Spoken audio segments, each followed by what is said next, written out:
한 해에 위암 환자가 세계적으로 거의 100만 명이 생기는 거예요. 결국 일생을 통해서 수술했던 환자는 제가 했던 거는 10,000명밖에 못합니다.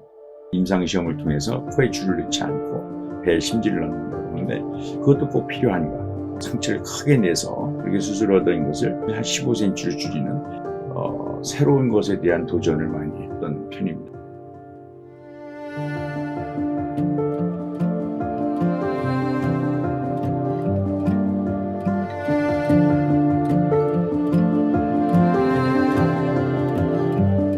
항상 의문을 갖고 해결하고 싶었던 건 뭐냐면 항암 치료를 하는데 항암 치료가 100% 환자한테 다 도움되는 게 아니고 일부의 환자에서는 도움이 되고 일부의 환자에서는 도움이 되지 않고 오히려 독성과 부작용 때문에 항암제로 인해서 환자가 사망하는 경우도 있고 현재의 치료 방침은 대개 2기 이상이면 일률적으로 수술한 후에 항암제를 쓰게 돼 있단 말이죠. 항암제를 쓰는 환자들이 치료의 반응이 똑같지 않다는 거죠.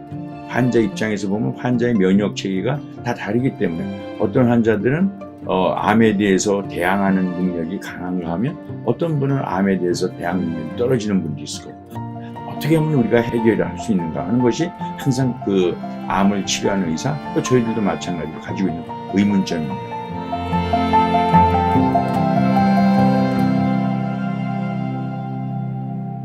최근에 이제 암의 치료는 환자 개개인에 맞는 맞춤형 치료라고 하는 것이 대세가 되고 있는데 특히 유방암이라든지 혹은 폐암이라든지 대장암의 경우 이런 암들은 유럽이나 미국의 흔한 암이죠. 이제 그런 암들에 대한 연구는 많이 되어 있어요.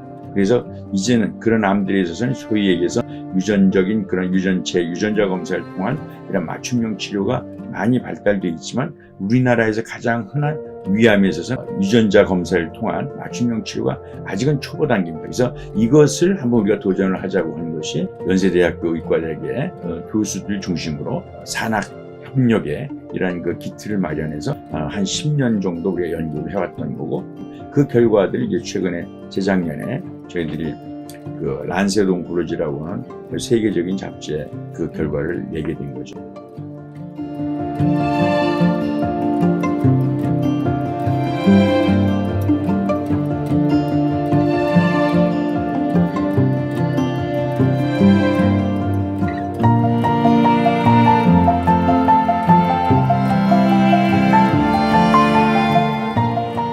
우리가 이제 환자분들이 수술하고 치료받으면 제일 궁금한 거는 완치가 가능합니까?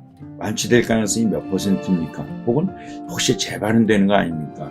결국은 자기 예후, 내가 치료를 받고 앞으로의 내 운명이 어떻게 될 거냐 하는 것이 가장 궁금하죠. 경제적인 손실, 체력적인 손실, 여러 가지 이런 문제들을 유발할 수 있는데 그걸 미리만 알 수 있다면, 미리 알 수 있다면 항암제가 필요 없는 환자한테 굳이 항암제를 쓸 필요가 없는 거고 꼭 필요한 항암제가 필요한 환자에게만 써야 되겠다. 결국은 일률적인 치료가 아니고 항암제가 잘 맞는 그런 환자한테는 기존의 항암제를 사용하고 항암제가 맞지 않는 환자에 대해서 새로운 치료법의 다른 치료법을 처음부터 제시하고 2기나 3기의 환자라 하더라도 항암제를 쓰지 않아도 완치 가능성이 높은 환자에서는 독성이 심한 항암제를 쓰지 않고 일상생활에 빨리 복귀하고 오히려 이런 치료 없이도 완치가 되는 그런 치료를 하고 싶은 거예요. 절대로 끝까지 희망을 놓지 마시고 반드시 암이 완치될 수 있는 가능성이 있는 거고 일상으로 복귀될 수 있다는 그런 희망을 가지고 사시기를 진심으로 빕니다.